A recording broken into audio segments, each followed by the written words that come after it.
여러분, 오늘날 우리가 살아가고 있는 이 시대를 다들 마지막 때라고 표현을 하는데요. 그래서 교회를 다니지 않는 사람들조차도 이 마지막 때는 정확히 몇 년 남은 것일까요? 아니면 마지막 때에는 정말 세계 3차 대전이 일어나나요? 라는 질문들은 오늘날에도 끊임없이 이어지고 있는데요. 그렇다면 성경에서는 이 마지막 때의 징조들에 대해서 어떻게 말씀하고 있을까요? 우선 정답부터 말씀드리면 성경에 나오는 이 마지막 때에 일어나는 일들의 베이스 장소는 바로 이스라엘이기 때문에 오늘날 이스라엘에서 일어나는 사건들을 자세히 살펴보면 예수님의 재림에 대해서 그리고 하나님의 시간표 속에서 있는 우리의 위치를 어느 정도는 파악할 수 있게 된다는 것입니다. 그런데 도널드 트럼프 미국 대통령은 최근 이스라엘과 전쟁 중인 팔레스타인 가자 지구를 미국이 직접 개입하여 고급 휴양지로 개발하겠다는 구상을 밝혔습니다. 미국 주류 외신들을 살펴보면 트럼프가 가자 지구 주민들을 이스라엘을 제외한 인근 국가로 이주시키고 해당 지역을 중동의 리비에라로 탈바꿈시키겠다는 계획을 제시했습니다. 이에 대해 가자지구 주민들은 트럼프 대통령의 계획을 거부하며 스스로 지역을 재건하겠다는 의지를 표명했습니다. 현지 식당 및 호텔 소유자들은 파괴된 건물들을 자체적으로 복구하고 아랍 문화와 역사를 지키겠다라는 입장을 밝혔습니다. 하지만 이러한 상황에서 이집트를 포함한 아랍 연맹은 팔레스타인 주민들을 인근 국가로 이주시키지 말고 가자지구에 그대로 두고 재건하는 계획을 채택하며 트럼프 대통령의 구상에 협상안을 제시하였습니다. 그리고 이 문제에 대해 영국, 독일, 프랑스, 이탈리아도 아랍연맹의 계획에 대해 찬성한다며 공동 입장문을 제시하기도 하였는데요. 그래서 유럽을 포함한 아랍연맹이 이스라엘과 팔레스타인 간의 전쟁과 이 문제를 해결하기 위해서는 이스라엘이 평화협정을 해야 된다고 강력히 주장을 하고 있습니다. 그런데 여러분, 이 평화협정에 대한 예언이 성경에 기록되어 있는 사실을 아셨나요? 이 조약은 다니엘의 기록에서 나온 말입니다. 다니엘서 7장에서 9장을 보면 그가 장차 지극히 높으신 이를 말로 대적하며 또 지극히 높으신 이의 성도를 괴롭게 할 것이며 라고 나오면서 그가 장차 많은 사람들과 더불어 한 이레 동안의 언약을 굳게 맺고 그가 그 이레의 절반의 제사와 예물을 금지할 것이며 또 포악하여 가증한 것이 날개를 의지하여 설 것이며 라고 나와 있는데요. 즉 예수님의 재림이 임박해진 시점에서 적그리스도가 나타나는데 그가 장차 많은 사람들과 더불어 한 이레 동안의 언약을 굳게 맺는다라고 나와 있다는 것입니다. 그렇다면 마지막 때의 징조 중 하나인 이 평화협정은 지금 왜 이스라엘에 꼭 필요하다고 서방 세계는 외치고 있을까요? 혹시 이것이 마지막 때 성경의 주요 예언이 성취되는 길로 가는 신호일까요? 우선 이스라엘과 적그리스도 간의 평화협정이 무엇인지 간략하게 설명드리겠습니다. 성경 예언에서 이 협정은 흔히 7년 조약이라고 불립니다. 그러나 이 용어는 성경적 예언을 설명할 때에 사용되는 표현일 뿐 실제 협정이 7년이라는 특정한 기간으로 명시된다는 보장은 없습니다. 따라서 이스라엘 7년 조약이라는 표현이 나오더라도 이는 곧 이스라엘과 적그리스도 간의 평화협정을 의미한다고 이해하면 됩니다. 그렇다면 왜 이 협정이 7년과 관련된 것으로 해석되는지 성경적 근거를 살펴보겠습니다. 다니엘서 9장에서는 70일에 대한 예언이 기록되어 있으며 그 중에서도 9장 27절은 이 협정과 관련된 중요한 내용을 포함하고 있습니다. 해당 구절에서 그가 장차 많은 사람과 한 이레 동안 언약을 굳게 정하겠고 라고 기록되어 있는데 여기서 그는 적그리스도를 의미합니다. 또한 미국의 주요 성경학자들은 한 이래가 7년을 의미한다라고 해석합니다.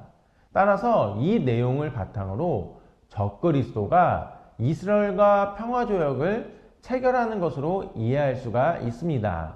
즉 핵심은 이 협정의 주체가 적그리스도라는 점입니다. 성경에서는 적그리스도를 다니엘서 7장 8절에 보면 작은 뿔로 묘사했으며 다니엘서 11장 40절에서는 북방왕, 그리고 요한계시록 6장 2절을 보면 흰 말을 탄 자 등으로 여러 가지 표현으로 부릅니다. 이를 통해 우리는 적그리스도의 정체성과 그가 어떤 방식으로 활동할지를 유추할 수 있습니다. 따라서 적그리스도와 이스라엘 간의 평화협정은 단순한 정치적 협상이 아니라 성경의 예언이 성취되는 중요한 사건으로 보아야 합니다. 그러나 이 협정은 영구적인 것이 아니라 일정 기간 후 파기됩니다. 7년 조약으로 해석되는 이 협정은 3년 반이 지나면서 깨지게 되며 이후 적그리스도가 이스라엘을 침공하는 단계로 넘어갑니다. 이 협정이 깨지면서 적그리스도는 본격적으로 이스라엘을 공격하게 됩니다. 따라서 이 불가침 협정이 체결되는 과정과 그것이 파기되는 과정은 매우 중요한 의미를 갖습니다. 그래서 우리가 성경의 예언을 이해할 때에 단순한 평화협정이 아니라 매우 전략적이고 군사적인 목적이 있는 조약이라는 점을 분명히 인식해야 합니다. 결국 이 협정은 적그리스도가 자신의 계획을 실행하기 위해 활용하는 수단이며 최종적으로 이스라엘에 대한 침공과 대환란의 극적인 전개로 이어지게 됩니다. 정리하면 먼저 이스라엘과 적그리스도가 맺게 될 평화협정의 핵심은 불가침 조약이라는 점입니다. 이 협정은 단순한 외교적 합의가 아니라 서로 공격하지 않겠다는 약속을 기반으로 합니다. 또한 협정의 주체는 이스라엘이라는 국가와 적그리스도, 즉 성경에서 작은 뿔로 묘사되는 성경시대 때 로마 제국이 전성기 때 장악했었던 모든 지역 중 하나에서 등장하는 북방 왕입니다. 이 점을 정확히 이해하는 것이 매우 중요합니다. 또한 이 협정을 통해 적그리스도가 궁극적으로 원하는 것은 이스라엘을 군사적으로 묶어두는 것입니다. 군사적 활동을 제한함으로써 자신이 남방 왕과의 전쟁을 수행하는 동안 이스라엘이 개입하지 못하도록 만드는 것이 목적이기 때문입니다. 하지만 이스라엘이 단순히 일방적으로 불가침 협정을 체결하는 것은 아닐 것이며 국가적 이익을 위해 어떤 대가를 받을 가능성이 높다라는 것이죠. 추측할 수 있는 것은 이스라엘이 이 협정을 통해 얻고자 하는 가장 큰 이익은 제3성전 건립과 관련된 권리일 가능성이 크다는 점입니다. 왜냐하면 이스라엘이란 나라는 종교적 국가이기 때문에 단순한 정치적 보장이 아니라 실제로 유대인들을 위한 성전 재건을 위한 공식적인 허가나 국제적인 승인과 같은 요소가 포함될 가능성이 높다라는 것입니다. 현재까지의 정황과 성경 예언을 고려할 때 이러한 요소가 협정에 포함될 가능성이 매우 높습니다.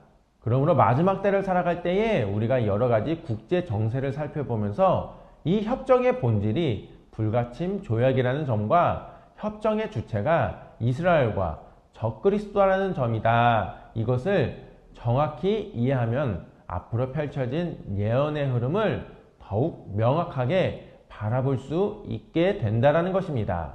사실 이 마지막 시대에 우리는 크고 작은 중요한 결정을 수없이 마주하게 됩니다.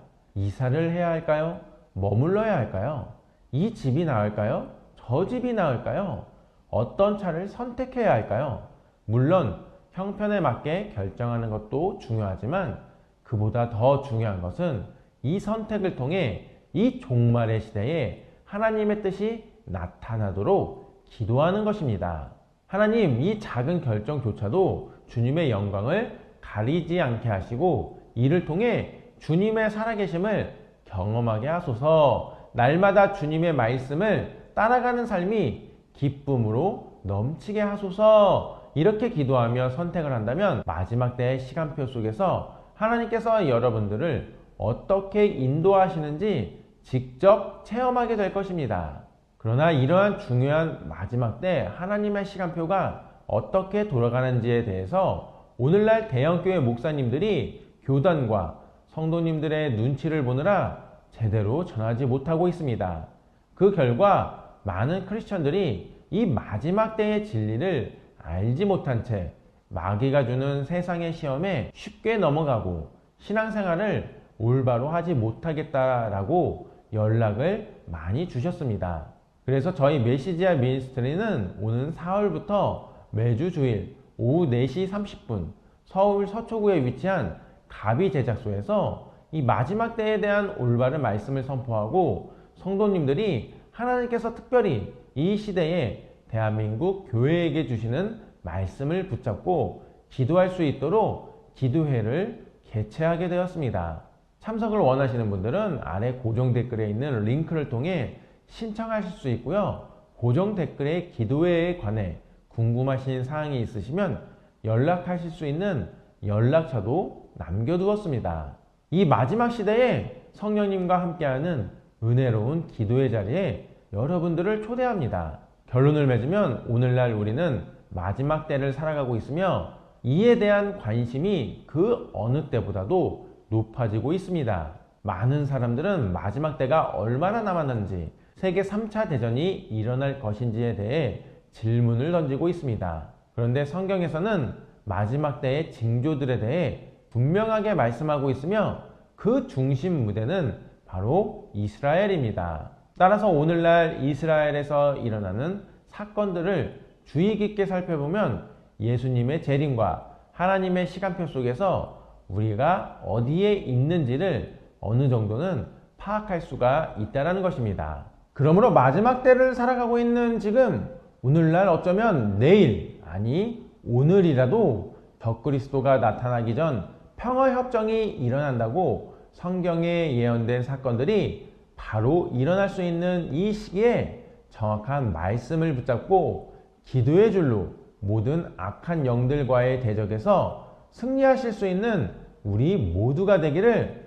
간절히 소망해 봅니다. 여러분, 요즘 많은 분들이 전 세계에서 일어나는 전쟁 상황을 보시고 또한 곳곳에서 기근이나 재난, 특히 산불 같은 재난이 급속도로 많아지면서 기후의 변화 같은 일들이 빈번히 일어나면 정말 지금이 마지막 때인가? 라는 질문들은 오늘날 교회를 다니거나 안 다니건 끊임없이 야기가 되고 있는데요. 그 중에서도 특히 성경에 보면 마지막 때에는 짐승의 표가 등장해서 사람들이 제대로 매매를 못하게 만든다고 하는데 그것이 정말 사실인지 아니면 어떻게 전 세계 모든 사람들에게 매매를 하지 못하게 할 수 있는지 이것은 허구가 아닌가? 라는 질문들도 동시에 많이 야기가 되고 있습니다. 그런데 우선 정답부터 말씀드리면 성경에는 마지막 때에 일어날 환란 중 짐승의 표에 대한 언급이 확실히 나오고 있다라는 것입니다. 요한계시록 13장 16절에서 17절을 보면 그가 모든 자, 곧 작은 자나 큰 자나 부자나 가난한 자나 자유인이나 종들로 그 오른손이나 이마에 표를 받게 하고 그 표나 그 짐승의 이름이나 그 이름의 수를 가진 자 외에는 매매를 못하게 하더라. 이 구절에서 짐승은 보통 성경에서는 나라라고 기록이 되어 있습니다. 그 증거가 다니엘서 7장 17절에 보면 그 네 큰 짐승은 세상에 일어날 네 왕이라 라고 나와 있듯이 한 나라를 의미하는 것인데 그런데 이 적그리스도의 권세 아래에 있는 나라가 모든 사람에게 표를 강요하며 이 표 없이는 경제적 활동, 즉 매매를 불가능하게 만든다라는 것입니다. 이것이 중요한 이유는 이 구절이 예언한 내용은 단순한 경제적 통제뿐만 아니라 그 표를 받는 것이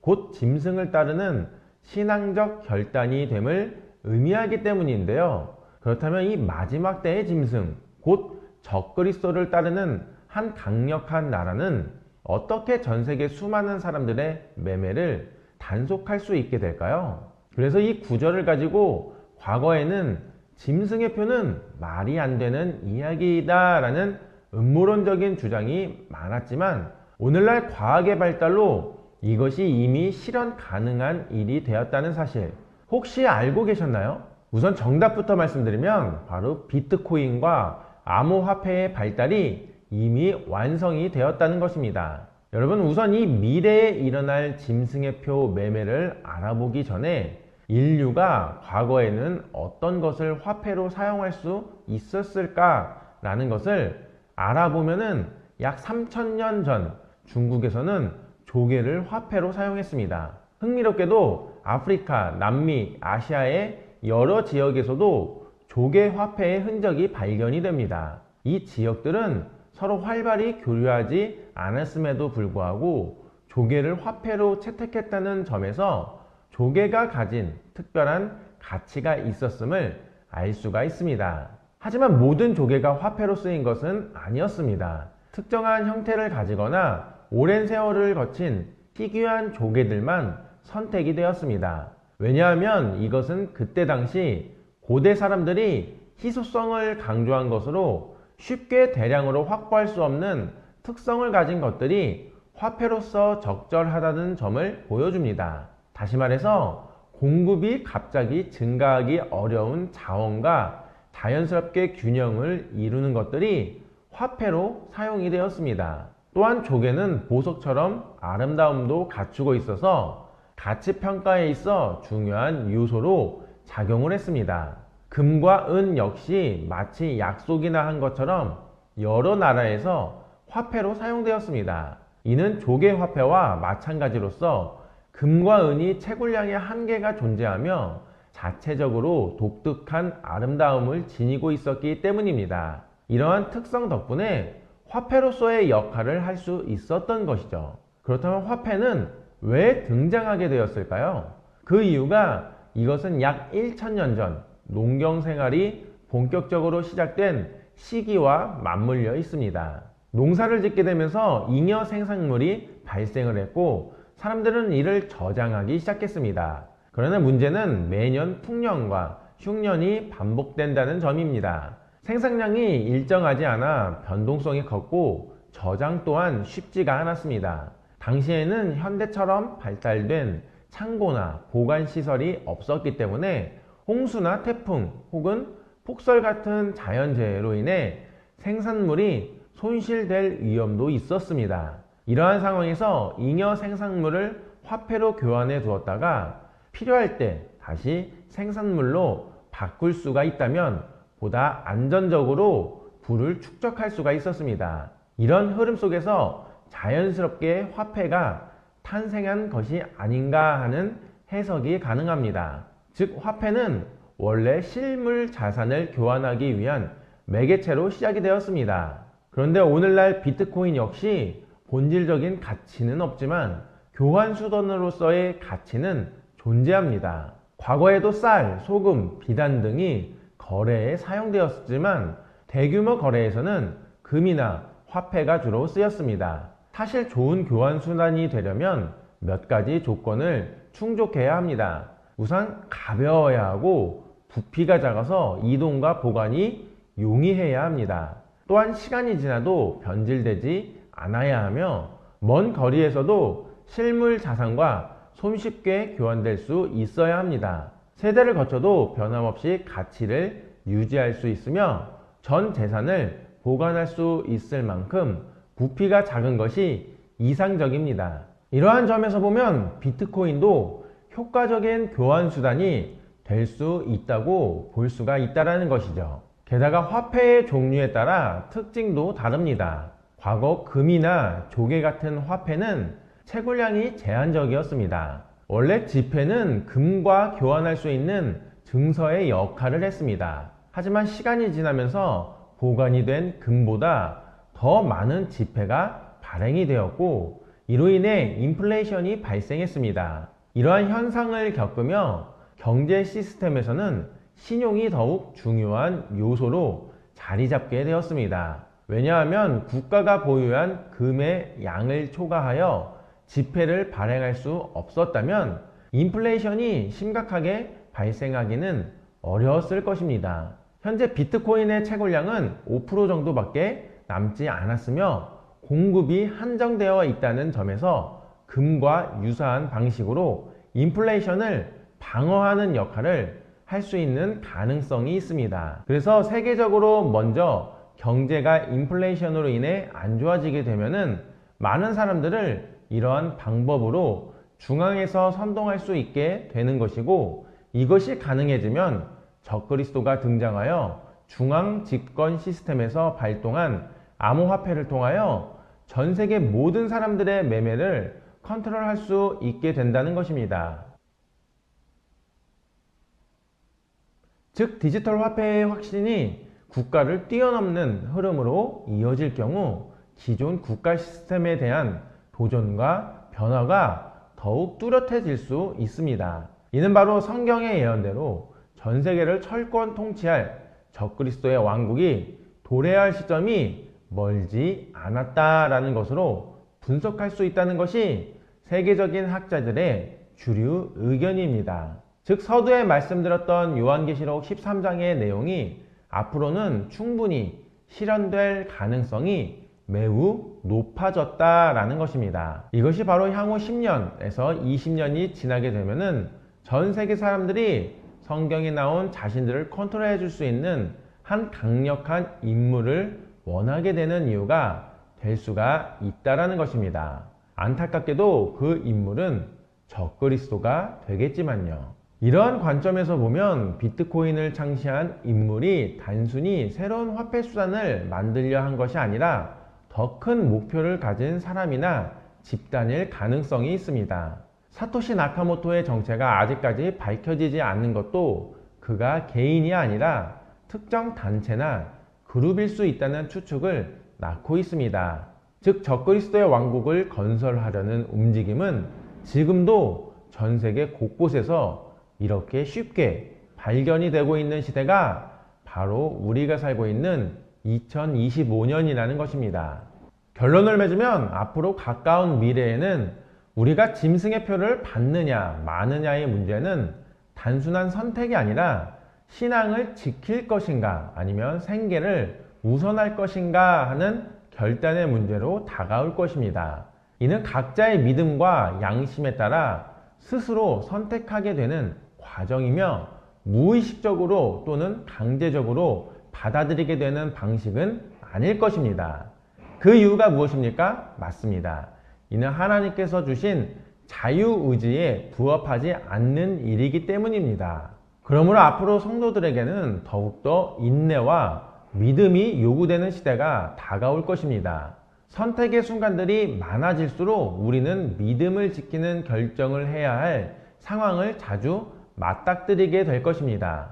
그래서 미혹과 핍박이 심해지는 이러한 시기에는 깨어있는 말씀을 정확히 듣고 분별하여 그 말씀 안에서 기도의 줄로 서로 연결되어 있는 것이 무엇보다 중요합니다. 그런데 오늘날 한국교회의 문제점 중 하나는 많은 목회자들이 이 마지막 때에 관한 말씀을 선포하지 않는다는 것입니다. 그 이유는 무엇일까요? 바로 교단의 입장과 성도들의 반응을 지나치게 의식하기 때문입니다. 교회가 세상의 눈치를 보느라 종말에 대한 중요한 가르침을 외면하고 있는 것입니다. 성경은 분명히 마지막 때가 가까워질수록 영적인 미혹과 핍박이 심해질 것이며 성도들은 깨어 있어야 한다고 경고하고 있습니다. 그러나 오늘날 많은 교회에서는 이와 관련된 설교를 거의 들을 수가 없습니다. 대신 교회 안에서는 물질적인 축복, 개인적인 성공, 긍정적인 메시지에 집중하는 경향이 강해지고 있으며 성도들에게 절실히 필요한 영적인 경고의 말씀은 점점 희미해지고 있습니다. 그래서 메시지와 미니스트리는 이러한 시대적 상황 속에서 크리스천들이 영적인 어두움에서 벗어나 마지막 때의 하나님의 뜻을 온전히 깨닫고 기도할 수 있도록 돕기 위해 매주 기도회를 개최합니다. 사실 그동안 저희에게 예배에 참석하지만 마지막 때에 관한 정확한 말씀을 듣지 못해 혼란스럽고 신앙이 나태해지는 것 같다라는 고민을 전해온 분들이 굉장히 많았습니다. 그래서 여러분들의 이러한 영적 필요를 채우기 위해서 저희는 매주 주일 오후 4시 30분 서울 서초구에 위치한 가비 제작소에서 기도 모임을 진행합니다. 이 자리에서는 최고의 찬양 사역자들과 함께 뜨겁게 찬양을 하고 경배하며 마지막 때를 살아가는 성도들이 영적 어두움에 빠지지 않고 어떻게 종말의 때에 하나님 나라를 위해 기도해야 하는지를 구체적으로 나눌 것입니다. 또한 성경이 말하는 마지막 때의 징조와 영적 싸움에 대해 깊이 묵상하고 함께 기도하는 시간을 가질 예정입니다.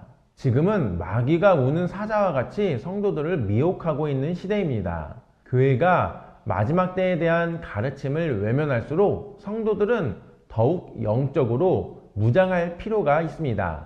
하나님이 주시는 거룩한 기도의 불을 회복하기 원하는 분들은 이 귀한 자리에 함께 하시길 바랍니다. 참석을 원하시는 분들은 아래 고정 댓글에 있는 링크를 통해 신청하실 수가 있고요. 고정 댓글에 기도회에 관해 궁금하신 사항이 있으시면 연락하실 수 있는 연락처도 남겨두었습니다. 이 마지막 시대에 성령님과 함께하는 은혜로운 기도의 자리에 여러분들을 초대합니다. 끝으로 세계적인 신학자이자 미국 최고의 신학교인 달라스 신학교의 총장을 지내셨던 월부드 박사님은 이런 말씀을 하셨습니다. 마지막 때의 신앙생활은 단순히 개인의 신앙생활로 완성이 되는 것이 아니라 이 마지막 때에 걸맞는 정확한 말씀으로 함께 모이면서 서로 기도하고 신앙이 흔들릴 때에도 이 시기에 맞는 믿음의 말씀을 나누며 다시 회복할 수 있는 힘을 얻어야 된다라고 강조를 하셨는데요. 즉 이러한 종말의 때 걸맞는 공동체적 연합을 통해 우리는 더욱 굳건히 믿음을 지켜나갈 수 있게 된다라는 것입니다. 그러므로 마지막 때를 살아가고 있는 지금 하나님과 함께하는 메시지아 미니스트리 기도의 자리에 함께 하셔서 끝까지 올바른 믿음으로 최후 승리를 경험하실 수 있는 우리 모두가 되기를 간절히 소망해 봅니다. 여러분, 혹시 성경에 나오는 적그리스도 하면 어떤 것이 떠오르시나요? 우리가 지금 마지막 때에 살고 있다는 것은 누구도 부인할 수 없는 사실입니다. 그리고 적그리스도의 등장은 이 마지막 때에 나타난다고 성경은 말하고 있습니다. 그래서 많은 사람들은 지금이 마지막 때라고들 하는데 적그리스도는 언제쯤 나타날까요? 그리고 그 적그리스도는 어떤 사람이 될까요? 라는 질문들은 오늘날에도 끊임없이 이어지고 있는데요. 한 가지 확실한 것은 다니엘서 7장과 요한계시록 12장에 보면은 적그리스도는 이스라엘에서 온 세계를 철권 통치한다고 나와 있습니다. 즉, 한 인물이 예루살렘 성전에 등장해서 전 세계 종교, 정치, 사회, 경제 등 모든 분야를 강력히 통제하면서 다스린다는 것인데 이것이 어떻게 가능할까라는 질문은 수많은 크리스천들의 단골 질문 중 하나입니다. 그런데 여러분, 이 질문의 해답이 성경 속 다니엘서에 나와 있다는 사실을 혹시 알고 계셨나요? 다니엘서 12장 4절에 보면은 마지막 때의 징조를 사람이 빨리 왕래하며 지식이 더하리라 라고 정확히 예언이 되어 있습니다.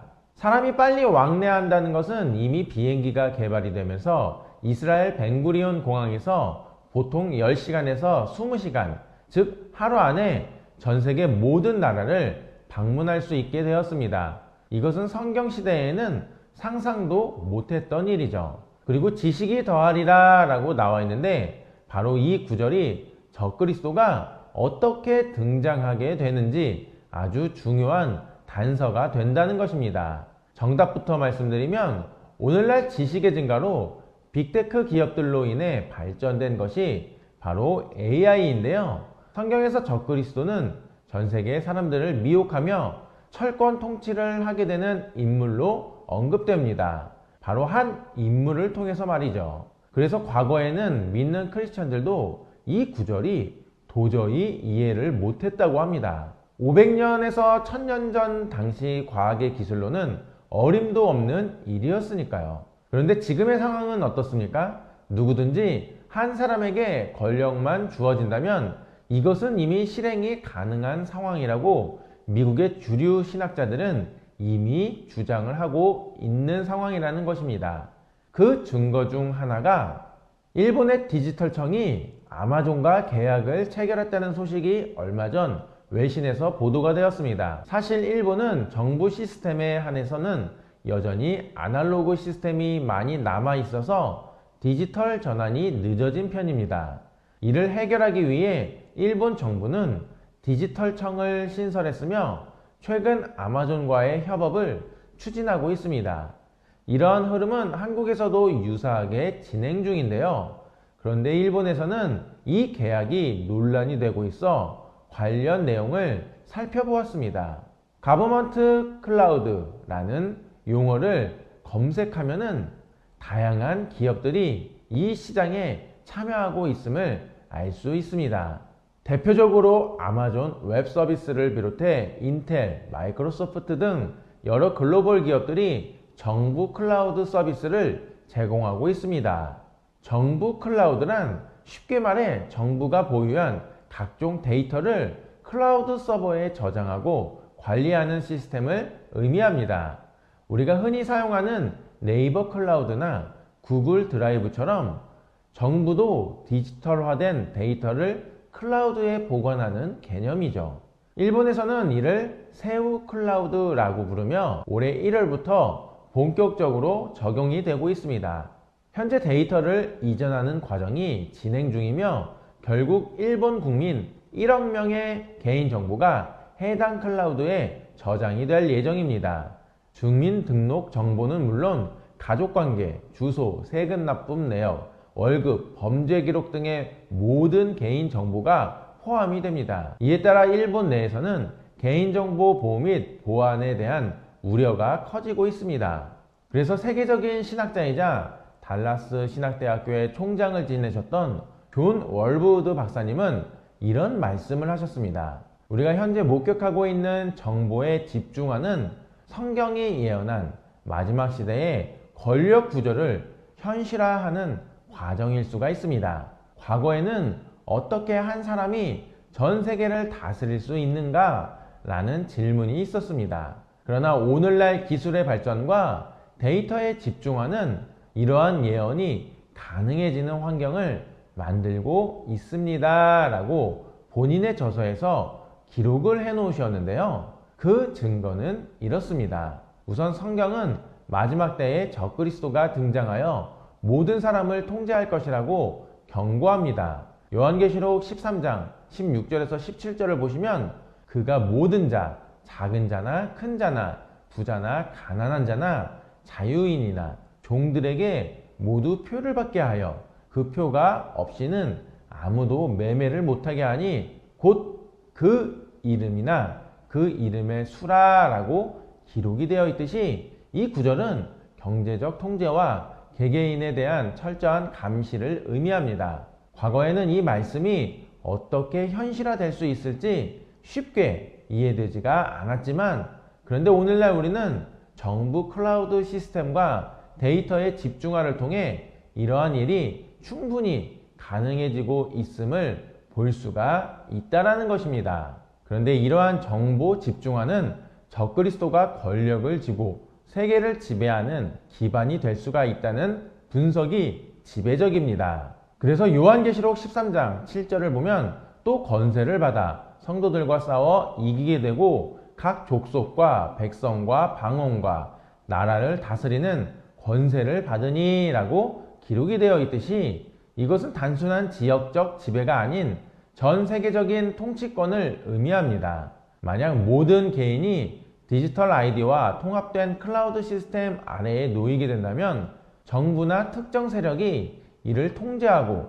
관리하는 것은 어렵지가 않을 것입니다. 그래서 다니엘서 7장 23절을 보면 그가 이르되 넷째 짐승은 땅의 네 번째 나라니 이는 다른 나라들과 달라서 온 천하를 삼키고 밟아 부서뜨릴 것이며 라고 기록이 되어 있듯이 이 구절은 마지막 시대에 등장할 강력한 세계 권력을 암시합니다. 온 천하를 삼키고 모든 것을 통제하는 세력, 이것이 오늘날 정보의 힘을 가진 자들이 하는 일과 유사하지 않습니까? 라고 월브우드 박사님은 주장하고 있다는 것이죠. 왜냐하면 성경은 마지막 때에 전 세계가 하나의 경제 시스템 아래 놓일 것을 예언하고 있기 때문인데요. 요한계시록 13장 15절을 보면 그가 권세를 받아 그 짐승의 우상에게 생기를 주어 그 짐승의 우상이 말하게 하고 또 짐승의 우상에게 경배하지 아니하는 자는 몇이든지 다 죽이게 하더라 라고 기록이 되어 있듯이 과거에는 이 말씀이 어떻게 적용될지 이해하기 어려웠지만 그러나 이제는 AI 감시 기술, 안면 인식 시스템 그리고 디지털 아이디를 통해 한 사람이 정부나 특정 세력에 의해 완전히 감시당할 수 있는 시대가 되었습니다. 게다가 우리는 이미 중국이 사회 신용 시스템을 통해 국민을 감시하고 통제하는 사례를 보았습니다. 이와 같은 방식이 점점 더 많은 나라로 확산이 된다면 결국 적그리스도가 등장하여 모든 경제 활동과 개인의 사생활을 통제하는 것도 가능하게 될 수 있다는 것입니다. 그렇다면 우리 믿는 크리스천들은 이러한 시대적 흐름 속에서 어떻게 믿음 생활을 해야 할까요?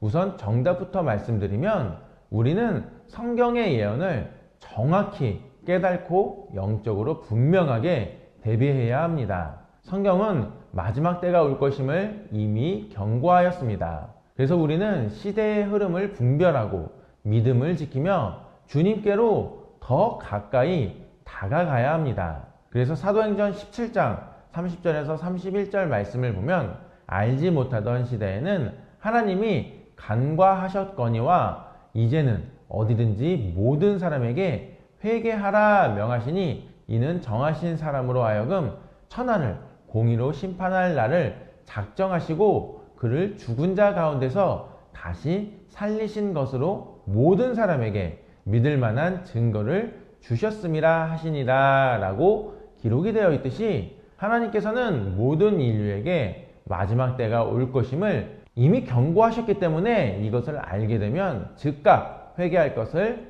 명령하셨고 그 이유에 대해서 예수 그리스도를 통해 심판의 날이 다가오고 있음을 분명히 말씀하셨다라는 것입니다. 그렇다면 우리 믿는 크리스천들도 왜 이 마지막 때에 회개가 중요한 것일까요? 먼저 회개를 하면 우리의 영혼이 정결해지기 때문에 모든 것이 명확하게 보이기 시작합니다. 주님께서 보혈로 우리를 깨끗하게 씻어주신다는 것은 단순한 외적인 변화가 아니라 우리의 혼란스러운 생각, 상처받은 감정, 왜곡된 의지, 그리고 이미 길들여진 언어 습관까지도 새롭게 하신다는 의미입니다. 또한 마귀와 얽혀있던 모든 사슬이 끊어지면서 성령님의 인도하심을 더 깊이 경험할 수 있게 됩니다. 그리고 이제 성령님께서 우리에게 말씀하시면 그 음성을 분별할 수가 있고 성령님의 터치가 있으면 그 임재를 느낄 수가 있으며 성령님이 우리 안에서 역사하시면 그 능력을 온전히 받아들일 수 있게 됩니다. 그렇기에 회개는 단순한 행위가 아니라 하나님과의 관계를 회복하는 중요한 과정입니다. 회개 없이 영적인 변화는 일어나지 않습니다. 마지막 때를 살아가는 성도로서 우리는 기도하지 못하도록 방해하는 요소들이 무엇인지 깨닫고 제거해야 합니다. 즉 우리는 영적으로 깨어 기도의 자리를 사수해야 하며 단순히 열심을 내는 것을 넘어서 우리의 삶을 돌아보고 다시 정돈하는 것이 중요합니다. 지금이야말로 우리의 신앙을 점검하고 주님 앞에서 온전히 바로 서야 할 때입니다. 그런데 안타까운 것은 오늘날 한국교회의 문제점 중 하나는 많은 목회자들이 마지막 때에 관한 말씀을 선포하지 않는다는 것입니다. 그 이유는 무엇일까요? 바로 교단의 입장과 성도들의 반응을 지나치게 의식하기 때문입니다. 교회가 세상의 눈치를 보느라 종말에 대한 중요한 가르침을 외면하고 있는 것입니다. 성경은 분명히 마지막 때가 가까워질수록 영적인 미혹과 핍박이 심해질 것이며 성도들은 깨어 있어야 한다고 경고하고 있습니다. 그러나 오늘날 많은 교회에서는 이와 관련된 설교를 거의 들을 수 없습니다. 대신 교회 안에서는 목회자들의 성적 타락, 물질적 타락으로 인해서 계속해서 헌금을 강요하면서 설교의 주제는 물질적인 축복, 개인적인 성공, 긍정적인 메시지에 집중하는 경향이 강해지고 있으며 성도들에게 절실히 필요한 영적 경고의 말씀은 점점 희미해지고 있습니다. 그래서 메시지와 미니스트리는 이러한 시대적 상황 속에서 크리스천들이 영적인 어두움에서 벗어나 마지막 때의 하나님의 뜻을 온전히 깨닫고 진정한 회개의 기도가 선포될 수 있도록 돕기 위해 매주 기도회를 개최해야 합니다. 사실 그동안 저희에게 예배에 참석하지만 이 마지막 때에 관한 정확한 말씀을 듣지 못해 혼란스럽고 신앙이 나태해지는 것 같다라는 고민을 전해온 분들이 굉장히 많았습니다. 그래서 저희는 2025년 4월 6일 첫째 주부터 매주 주일 오후 4시 30분 서울 서초구에 위치한 가비 제작소에서 기도 모임을 진행합니다. 이 자리에서는 최고의 찬양 사역자들과 함께 뜨겁게 찬양하고 경배하며 마지막 때를 살아가는 성도들이 영적 어두움에 빠지지 않고 어떻게 종말의 때에 하나님 나라를 위해 회개 기도해야 하는지를 구체적으로 나눌 것입니다. 또한 성경이 말하는 마지막 때의 징조와 영적 싸움에 대해 깊이 묵상하고 함께 기도하는 시간을 가질 예정입니다. 참석을 원하시는 분들은 아래 고정 댓글에 있는 링크를 통해 신청하실 수 있고요. 고정 댓글에 기도회에 관해 궁금하신 사항이 있으시면 연락하실 수 있는 연락처도 남겨두었습니다. 이 마지막 시대의 성령님과 함께하는 은혜로운 기도회의 자리에 여러분들을 초대합니다. 끝으로 세계적인 신학자이자 미국 최고의 신학교인 달라스 신학교의 총장을 지내셨던 월브우드 박사님은 회개의 중요성에 대해 이렇게 강조하셨습니다. 마지막 때의 신앙생활은 단순히 개인적인 신앙 노력만으로 완성이 되는 것이 아니라 진정한 회개를 통해 하나님 앞에 나아가야 하며 함께 모여 기도하고 서로 회개의 메시지를 나눌 때 더욱 강한 영적 회복이 이루어진다. 즉, 이 시대에 걸맞는 참된 회개와 공동체적 연합을 통해 우리는 더욱 굳건한 믿음을 지킬 수가 있다는 것입니다. 성경이 기록한 대로 마지막 때에는 세상의 유혹과 미혹이 더욱 강해질 것이며 죄악이 만연할 것입니다. 그러나 성경은 분명히 말씀합니다. 누가복음 13장 3절을 보면 너희가 만일 회개하지 아니하면 다 이와 같이 망하리라. 그러므로 이 마지막 때를 살아가는 지금 하나님 앞에서 겸손히 회개하며 그분의 은혜를 간절히 구해야 할 때입니다. 그래서 저희 메시지와 미니스트리와 함께하는 기도의 자리는 이 마지막 시대에 하나님께로 온전히 들어가고 진정한 회개의 기도를 올려드리며 거룩한 삶을 회복하는 자리가 될 것입니다. 즉, 지금이야말로 우리의 신앙을 재정비하고 철저한 회개를 통해 최후 승리를 준비해야 할 때입니다. 그래서 이 귀한 자리에 여러분들께서 함께 하셔서 끝까지 올바른 믿음으로 나아가 하나님께서 약속하신 승리를 경험하는 우리 모두가 되기를 간절히 소망해 봅니다.